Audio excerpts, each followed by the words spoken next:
egameni likaJesu waseNazaretha. Ngiyisa ke bonke man of God egameni likaJesu waseNazaretha.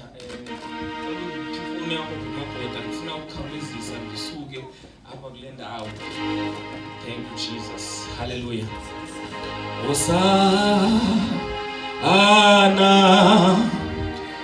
blessed be the rock, blessed be the rock of my salvation.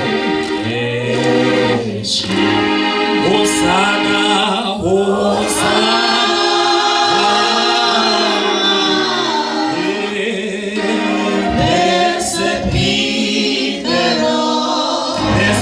The rock, blessed be the rock of my salvation. Hosanna, Hosanna, Hosanna, oh, blessed be the rock, blessed be the rock, blessed be the rock of my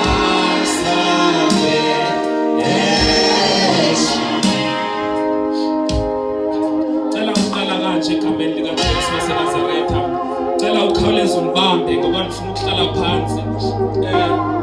Igama lami ngiviwe wakwahlubi egameni likaJesu waseNazaretha. Ndikhonza eFountain of God's Grace Global Ministries eMorning Star, andikhonza apha ndiyiguest apha. Hallelujah. Umfundisi wami ngutata uCentane. Hallelujah. Phaya eMorning Star hayi umfundisi omhle kakhulu nonkosikazi oyi-1. Ngithela ngomfundisi wami ke bazalwane utata uCentane phaya eMorning Star egameni likaJesu waseNazaretha. Okay, singabantwana bakaThixo ke sisindisiwe senzelwe inceba. Hallelujah. Ngicela ke uqala kanje egameni likaJesu ndizohlala phansi. iBhayibhile ithi ke ngicela, oh my God, ngingumfundisi kanene. Hallelujah. Ngokusaba ngathi ndishumayela phaya eMorning Star yenzothi ukukhupha ipeni nephepha ubhale. Hallelujah. iBhayibhile ke ithi mfundisi Machona, if a man is in Christ is a new creature. Sendiyashumayela. If a man is in Christ is a new creature. Lo ke it's a book of Corinthians, 2 Corinthians chapter 5 verse number 17. Uthi Paul phaya, if a man is in Christ is a new creature. Ngamanye amazwi ukukuthini ukuba in Christ? Ayithi la verse dawethi ububani kuKristu uyindoda entsha or ungusisi omtsha, uthi is a new creature. Ngamanye amazwi usisidalwa esitsha, uyinto ebingekaze ibe khona. Maphinde, if you are in Christ uyinto engakaze ibe khona, or if you are in Christ you originate ubuthixo. If uKristu unguthixo ophelelisiweyo, if uKristu ubuthixo buzinza kuwe, kutsho ke umpostile uPaul ukuba kuKristu bazalwane kukuthini? When you are in Christ, magoda, you become lesser in flesh and you increase in the spirit. Christ, you lose appetite kwizinto zenyama, kodwa wenza yumnqinela izinto zakwamoya, because you are in the dimension yobuthixo. Kutsho Paul. Azothi uPaul ethetha in the book of Romans chapter 8 verse 19, athi ke indalo le iyanqwina ilindele ukutshilwa konyana. AsikuKristu senziwa sibe ngonyana abaphelelisiweyo. MasikuKristu asinqanelwa nto zenyama, singabantu abahamba ngokomoya. Therefore we bear the fruits of the Spirit. asinikezi nje iziqhamo nje kodwa sinikeza iziqhamo zakwamoya because the source is Christ. Ndikhumbule kakuhle mfundisi Matshona ngithe uKristu you become lesser in flesh and more in spirit. I remember umpostile uPeter when wayengekabi kuKristu esandelwe inyama. Lithi iBhayibhile mfoka amathika wabona uYesu, oh my God, esiza kuye hamba phezu kwamanzi. Wathi uPeter ukuba unguye itsho nam ndize. uPeter's statement sakhe sokuthi itsho uba ndize wayonganyelwe kuKristu and the understanding yokuthi once athi yiza kuzohambeka phezu kwamanzi ngoba uKristu utha kukhupha izwi lakhe izinto bekuthiwa sozenzeka zisuke zenzeke. That is why nathi thina abantu abakuKristu sisithi there is no incurable disease kuYesu ngoba nasiphi isimo siyamlalela. Lithi iBhayibhile ke wathi uPeter itsho nam ndize. Lithi iBhayibhile umpostile uMangala wahamba phezu kwamanzi uPeter. iBhayibhile engathi kuPeter kwavuka inyama wajonga emanzini watshona.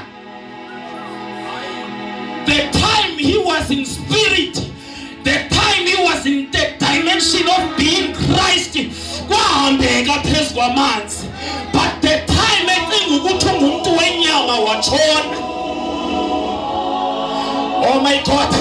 Lithi iBhayibhile uPeter kawayonganyelwe kuKristu okanye enganyelwe yilento ekuKristu. Lithi iBhayibhile wake wavuma uKristu. Lithi iBhayibhile wayibuza uba abantu ababathi ngingubani. Abantu who are more in flesh xa bephendula bathi abantu wena bathi ungu-Eliya, abanye bathi ngomnye wabaprofethi.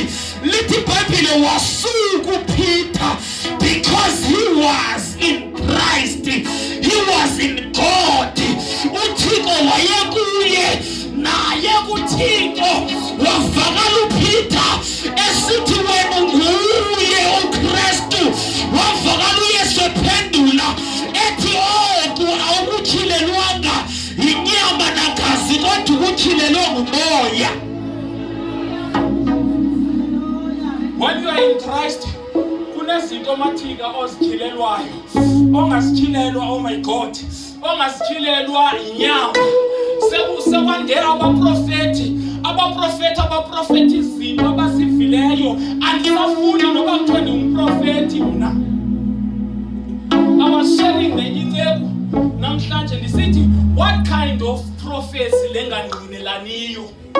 Fundisa Mangala noba ungashwayela apha ndingakuthandi kangakanani, as long as uthetha le nto lapha kum noba ndikuthandi izobhoyila apha ngaphakathi. What kind of a prophecy lena engangqinelaniyo? Let us check the source bazalwane. Asingabi ngabantu abakhukhuliswa zizinto nje. Masingabantu, oh my God, masibe ngabantu abahlolayo. Lithi iBhayibhile bacikideni omoya. Bacikideni omoya. uPetros ekuKristu mfundisi. Lithi iBhayibhile oh my God babesethempileni beyothandaza. Lithi iBhayibhile kunendoda eyayingqiba ngasetempileni. Lithi iBhayibhile le ndoda yayicela amalizo. Xa beyiphendula abantu abakuKristu bathi igolide nesilivera sinayo. Ndithanda istatement abasenzayo kule ndoda baqale bathi sibheke. When you are in Christ mihle uba ne-confidence yokuthi jonga apha kum. Into ekunikeza i-confidence yokuthi jonga apha kum ingoba ihambo yakho ifana nekaKristu, intetho yakho ifana nekaKristu, inhlalo yakho ifana nekaKristu, iziqhamo zikhupha ngomlomo wakho uthetha njengaye.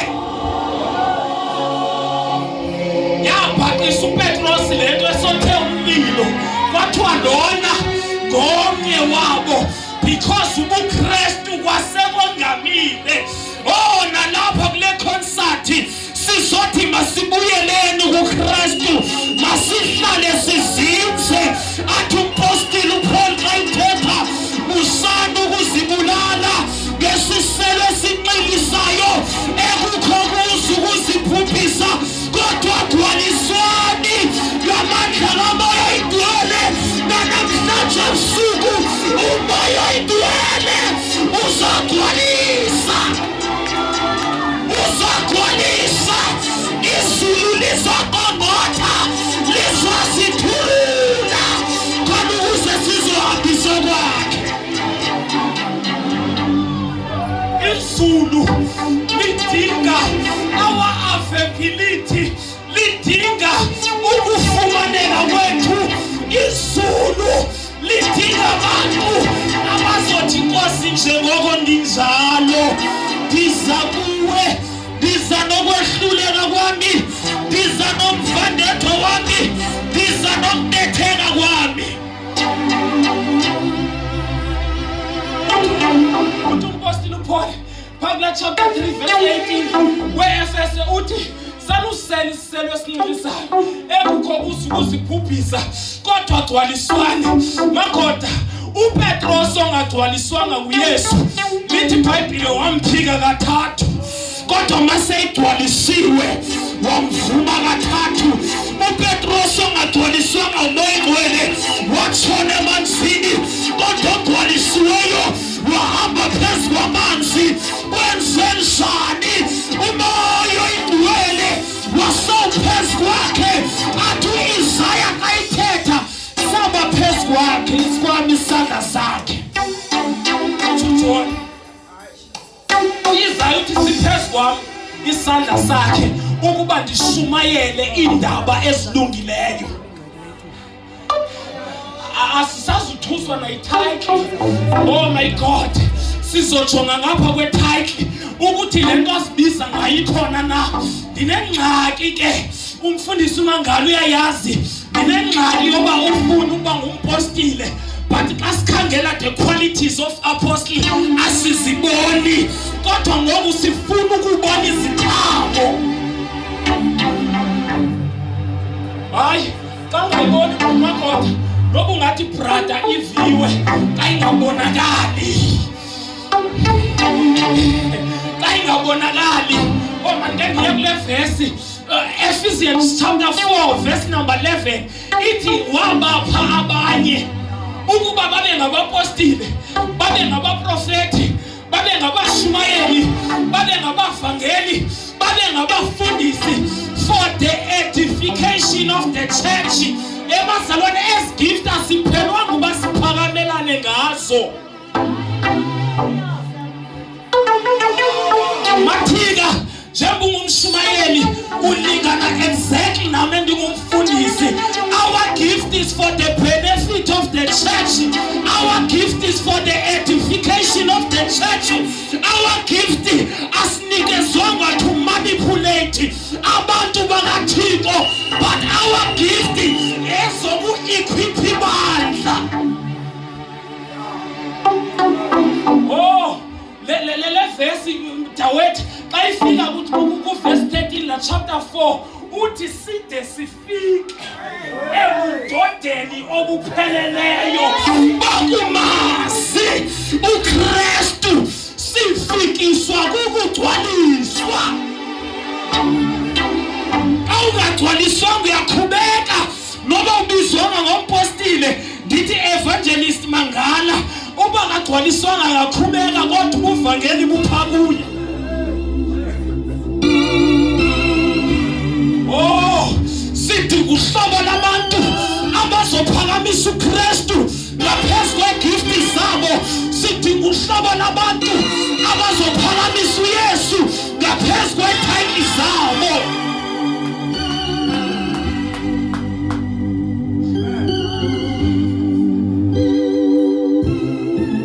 Uzoyenza imali mandiyeke. Cela ungifundele uGenesis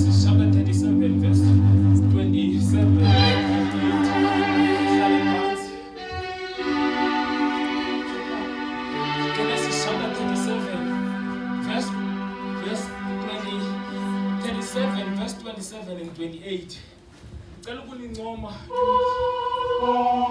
inhle into eniyenzileyo egameni lika Jesu waseNazaretha.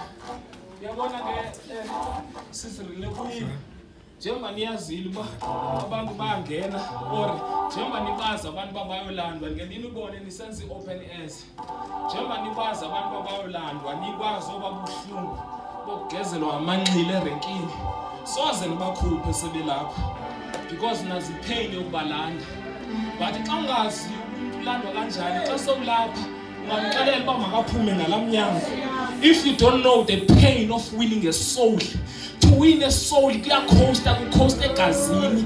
Do you know mfundisi uMatshona ngondehlukana nawe ndiya kwenye friend yami xa ndifika pha sifika sibukela i-podcast ndancangazela ndangakwazi ukuphefumla i-worried ithi manje esibhedlela ndithi andizuya sibhedlela lento yinto ehleli senzekela idlule because to win a soul or to preach the gospel kuyakhosta.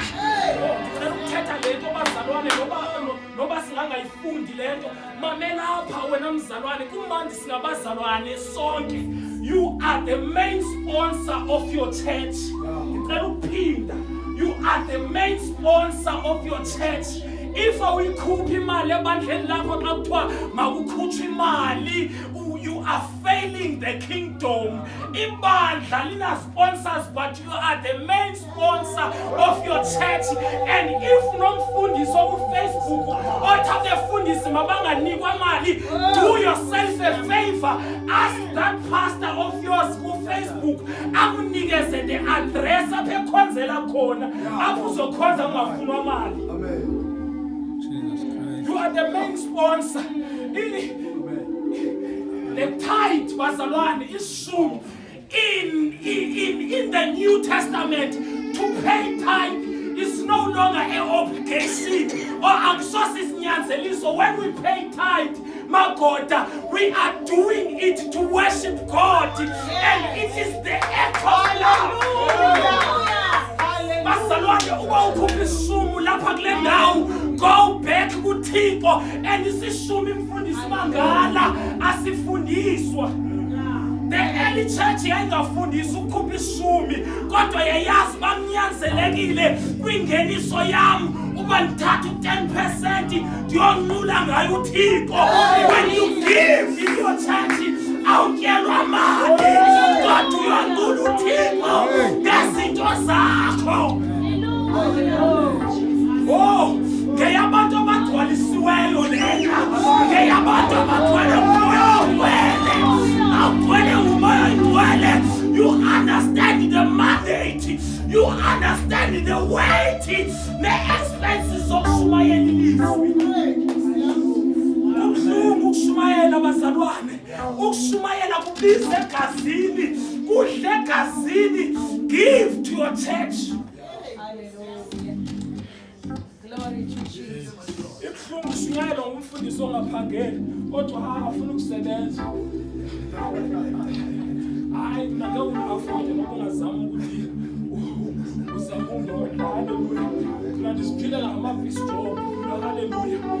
Understand the mandate. Yoba you are the main sponsor of your church. And when usiza, oh my God, xa usiza uzonikela, you don't have to consult your body. Umnikelo is personal. It's between you and God. Umnikelo is a personal encounter. Okanye yinto edibene kuwe noThixo. Ndifuna, oh my God, ingxaki impostile uMangala esibethayo in the Church of Christ sandelwe ngabantu abasisimali abangazisimnikelo. Xa usisimali uzojonga imali yakho uba yenzeni kodwa xa usisa umnikelo, oh my God, umnikelo bazalwane yintoni? In the early church or in the Old Testament wawuthathwa umfundisi uMatshona ubekwe kwi-altar or ubekwe kwingcwele yengcwele utshiswe kunyuka isiphumiso siye kuThixo. Awuthatha imali yakho i-R100 yakho ibambe ngesandla uthi ayiconvert this R100 ndiyenza umnikelo uzoyibeka phe altareni. Awuzukhubeka noba ungabona umama ehleli kwastairs uthi i-R100 yakho ngoba immediately fika kwi-altare idliwa ngumlilo kunyuka isiphumiso simandi. Jehova xa ithetha esinikeza lithi iBhayibhile, do not test God. But in the book of Malachi chapter 3 sinikeziwe indlela yokumtesta uThixo. Uthi ndilingeni ngalento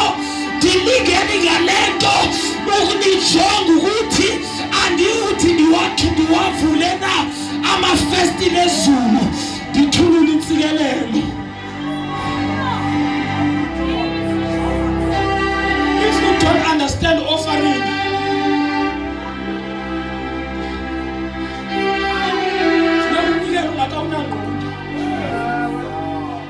yabona mzalwane waseHoly Mountain, funeka unikele kude kuthi uzenza ngcono. Bazalwane base-RCC, funeka unikele kude kuthiwe uzenza ngcono, kuthiwe ufuna ukubonwa. Oh my God, thatha imali yakho and convert it uyenze ibe ngumnikelo. Oh my God, kude kuthi uzenza ngcono. Ngicela ufunde ngihlale phansi. Genesis chapter 37 from verse 27 and 28. Masithengise naye kulama Ishumayeli. Yes. Ngaloo ndlela asiyukumenzakalisa. Andithi gxebe ligazi lethu Eliya. Bavumelana naye abanye. Kwathi xa kwakudlula iqela labarhwebi bamaMidiyani, bamkhupha uJosefu kuloo madi, bamthengisa ngama20 esiliva kumaIshumayeli. Cela uphinde 28. Kwathi xa kwakudlula iqela labarhwebi bamaMidiyani, bamkhupha uJosefu kuloo madi, bamthengisa ngama20 esilivele kumaIshumayeli. Bamkhupha uJosefa kuloo madi. Yabona namhlanje ebusuku sizophuma kuloo mihadi ongafuni ukunikela, sizophuma kuloo mihadi ongafuni ukuthandaza, sizophuma kuloo mihadi yokumonelana, sizophuma kuloo mihadi yocompetition, sizophuma kuloo mihadi yenhlupheko. This is the book of Genesis chapter 37 verse 28. iBhayibhile lithi ke kwakukhona indoda eyayinabantwana okanye onyana. Lithi iBhayibhile ke kwabonyana bakhe wayinonyana obizwa ngokuba nguJosefu. Lithi iBhayibhile mfundisi uMatshona uJosefu wayithandwa ngutata wakhe. Because nalento yokuthandwa ngutata wakho. Ngicela ngiphathe namanzi ngikhaka, sorry. Nalento yokuthandwa ngutata wakho uthandwa ngokwezenzo zakho. Ngamanye amazwi xa kusithiwa uyathandwa umfundisi wakho Ntombi pha eRCC, kuthiwa uyathandwa umfundisi uMatshona, okanye uDepha kuthiwa uyathandwa umfundisi uMangala. Umfundisi uMangala akuthi xa ithanda wena akamthandi ukilana, but ukuthanda ngoba ebona izenzo zakho or uyatyeka yinto yenzayo uyenza ebandleni. So lithi iBhayibhile ke uYosefu wayithandwa ngoba kwakungoyena omncinane or kwakuliphelo or owamazibulo.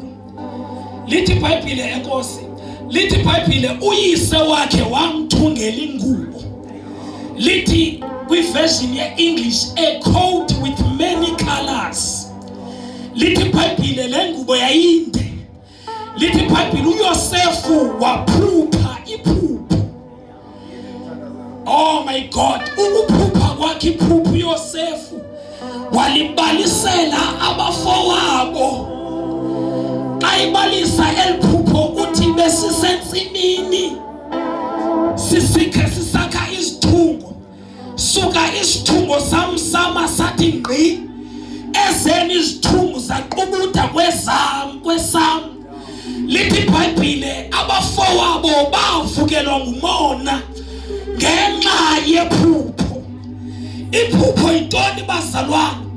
Iphupho ngamanye amazwi it's something closer like a vision. Ithi xa ithetha iBhayibhile where there is no vision people perish. That is why nalapha FOGG ivision ibekiwe yadandalaza, because apho kungekho khona umbono abantu bayachabalana. Lithi iBhayibhile ke bambonela abafowabo uYosefu ngenxa yephupho. Lithi iBhayibhile xa lithetha uYosefu waphinde waphupha elinye iphupha kwakhona, ngoba bazalwana sizuyeka ukuphupha ngenxa yabantu abasibonelayo, asizuyeka ukuphakamisa umbono esiwusevayo ngenxa yabantu abasibonelayo. Raise the banner yalapho ukhonza khona, noba kukhona abantu abamelene nephupho lakho. Lithi iBhayibhile waphupha uYosefu, kweli phupho uthi ndibona inkanyezi ezi-11 nenyanga ziqubutha kumo. Lithi iBhayibhile utatakhe wamkhuza wathi, hayibo Yosefu, ufuna ukuthi mna nonyoko nabantakwenu sizoqubutha kuwe na? Lithi ngicela ubambe lento.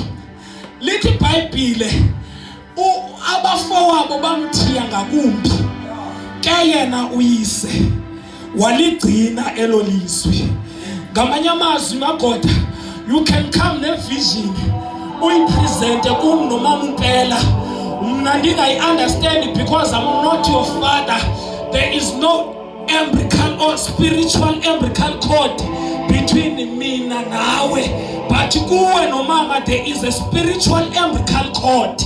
Nansi enye into endifuna ukuyiveza, xa ukhonza or useva ebandleni, check if you have a spiritual umbilical cord. Unayo na inkaba kamoya le leader yakho, ngoba kubuhlungu ukukhokhela abantu abangenankaba kamoya. Xa kuvuka amaphupho bayawabulala because there is no spiritual umbilical cord. Alukho unxulumano kuyise nendodana. Kodwa namhlanje sizomcenga uThixo uba moya oyingcwele sibuyisele endaweni yokuma, senze sibe nomnxulumano ne-leaders zethu, abantu abane-spiritual umbilical cord ne-leaders zabo abaqhutyekiswa nguhayi, kodwa kuhayi babona i-opportunity to grow.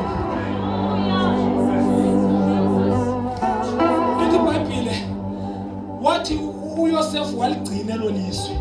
Lithi iBhayibhile bahamba abafowabo bayokwelusa. Sengihlala phansi kuthiwa ndigqibe ngo-85 minutes esishiyekile. Bahamba bayokwelusa. Lithi iBhayibhile mfundisi watshona, utata wabo wathuma uYosefu ukuba makayojonga abafowabo. Oh my God, lithi iBhayibhile bambone seza kude. The first thing eyenzekayo, uYosefu udibana nendoda, uyabuza babapha abafowethu. Ithi le ndoda ndike ndeva besithi masehlele ngaseDothani. Lithi iBhayibhile walandela umkhondo obhekise eDothani. uYosefu eyojonga abafowabo, eyojonga abantu, kanti abantu ayobajonga abanenzondo ngakuye. Ingxaki liphupho. Ezinye izinto ezikuleqayo asikuleki ngoba wenze ntoni. Ingxaki is the vision that you are carrying. Ezinye izinto ezikubethayo asikubethi ngoba kukhona isono sityileyo, but the weight of the vision oyiphethe ikwenza uleqwe. Yebazalwane, umbono ngaphezu kwethu usenza sileqwe. Kunamahamnwe asilandelayo umfundisi Mangala Mpostile, hayi ngoba kukhona izono esenzileyo, but it's because of the vision. Check nabantu ebandleni lakho aba-supportive towards your vision. Ujonge izinto ezibehlelayo, ngoba ezinye ii-challenges zibabetha abanye abantu because balimele ibandla ngenene nangenyaniso. Abantu who understand the vision yebandla labo, noba kungafika umprofethi ovusa abantu abafileyo, abagunqi ngoba bayayazi abayaziyo.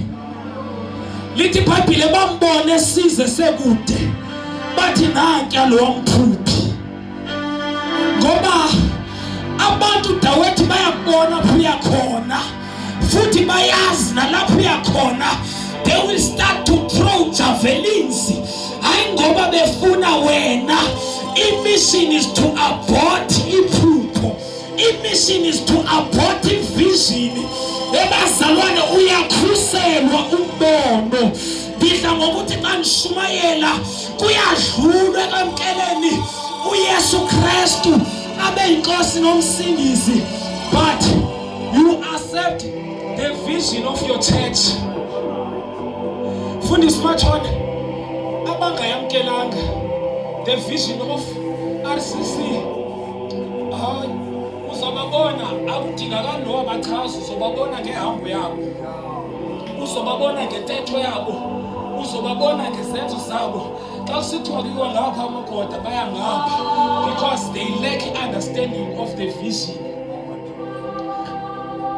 Bazalwane, uyadlulwa ekwamkeleni uYesu Kristu, wamkele the vision le oseva kuyo and support the vision lo oseva kuyo and understand that you are the main sponsor of the vision. If awuyikhuphi imali yakho uzoma lo mbono because uxhomekeke kuwe uhulumeni akawafuna amabandla ayathuliswa, adinga abantu who understand the vision abazoma endaweni yokuma. Lithi iBhayibhile ke bambona esekude bathi nanke lo mphuphi. Lithi iBhayibhile first thing abayenzayo abantu abazo abort vision, the first thing abayenza kuJoseph bamhluba ingubo yayimele amandla. Abantu abazobulala lo mbono othi singabantu bomlilo Dawethu, into abazoyenza yokuqala bazokuhluba ingubo, bakuthi ndinge ndaba, bazokuhluba ingubo bakunxibisa. Awuhlutshwa nje unganxikiswanga. Iba khona into ayinxikiswayo xa uhluka into magoda. Xa kususwa i-anointing bottomani, it's either bazokuthi dinga amanyala or dinga endaba, ungaqapheli noba ingubo seyihlukiwe. Lithi iBhayibhile bamhluba ingubo uJoseph. Emveni koba bemhlube ingubo bamphose emadini. Lithi iBhayibhile bayithatha ingubo yakhe eyayine-main colors, Mfundisi Machona, bayifaka egazini. Ngamanye amazwi babecimba amagoda bayayingcolisa, kanti vele la ngubo yayiseyisenemibalabala. Xa beyithatha beyifaka egazini benzela utatakhe acimba uqwengiwe. Ebazalwane noba ungafakwa emadini, xa ugcwalisiwe ngamandla kaMoyingcwele kwalufakiwe emadini, ngizomemezela ukuthi lo mado kuwo akhona ama-Ismayeli adlula ngendlela, akhona ama-Ismayeli azokukhupha ayokubeka endaweni yephupho lakho. Lithi iBhayibhile wafakwa emgodini ongenamanzi uJoseph ngenxa yephupho lakhe, kanti ayadlula ama-Ismayeli. Nalapha kule concert andiwazi umgodi ofakwe kuwo, kodwa izulu liyadlula, izulu liyadlula. uJoseph yayingekho enye into wayeyibona. Ngathi ngiyabona kumnyama emgodini, kodwa xa iphakamisa amehlo ejonga phezulu ekubona ukukhanya. Kulo mgodi ofakwe kuwo anandaba noba ngumgodi wenhlupheko, anandaba noba ngumgodi wokugula, you are coming out. You are coming out. Uzokhutshwa sisizwe sama-Ismayeli. Abanye babecimba bayamthengisa kanti bayomhlalisa ephalesi. Abanye babecimba bayambulala kanti bamsa exactly kwiphupho.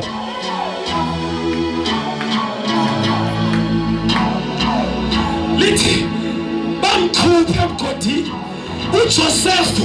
Siyaphuma namhlanje ebusuku emigodini yongafuna ukuthandaza. Siyaphuma namhlanje ebusuku emigodini yongafuna idilizwi. Siyaphuma namhlanje ebusuku emigodini yecompetition. We are coming out. Akukapheli ngathi izulu liyaqala noba belathi bagqibile. We are coming out. We are coming out. Kasiphuma kule concert sizophuma sigcwele umoya oyingcwele. Shatakapakasaya ilaba babosethekelele bosaya. Siyagcwaliswa siyagcwaliswa athi umpostoli uPaul ngoko simele kukuthandaza ngoba kasemigodini Jesus akuphumi nemthandazo umpostoli uMangala ngoba sisemigodini avela umpostoli uPaul athi ngoko simele kukuthandaza asikwazi emasukuthandazele kodwa umoya oyingcwele kwasasingqala sethu uyasiqinela ngeziqine ezingathethekiyo kuthi sengaphuma umthandazo uthi igama libe linye uthi ulungile Thixo uvesa ungena enzulwini sila hamakaseke repekeshetea rabababoshetelele bosha karapapapatea yelelelele boshata baba siyakhutshwa emigodini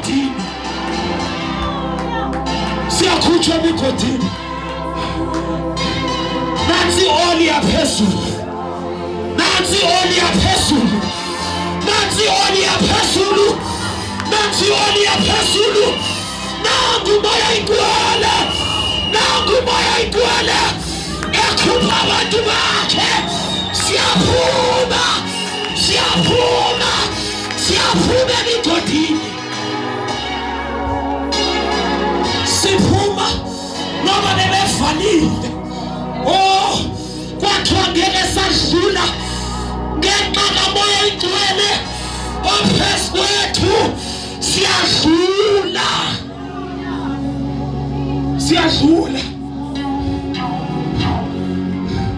akhona ama-Ishmael azosibeka into the promised land namhlanje abantu bebefelwe ngamaphupho umoya igcwele uyasifukula usisa kwilizwe lesithembiso umoya igcwele uyasithatha usibeka kwelinye izinga cela uzothandaza umpostoli uMangala egameni likaJesu waseNazaretha Nkosi somandla, Nkosi Thixo, Nkosi Jehova, Nkosi Nkulunkulu, Nkosi nzulu yemfihlakalo, Nkosi nzulu yesimanga, Nkosi madida, Nkosi manqoba, Nkosi lizwi owayekhona kungekabikho umhlaba, Enkosi lizwi owathetha ebumnyameni kwakhanya, Enkosi lizwi owathetha amanzi aqokelelana kwavela okomileyo, Enkosi Nkulunkulu, Enkosi somandla, Enkosi Thixo wethu,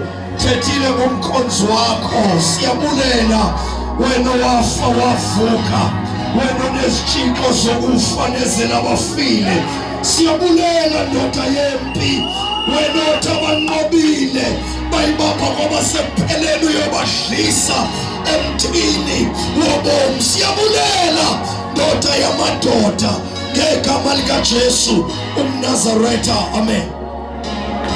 Asibika kuye sonqotshwa kubani asibika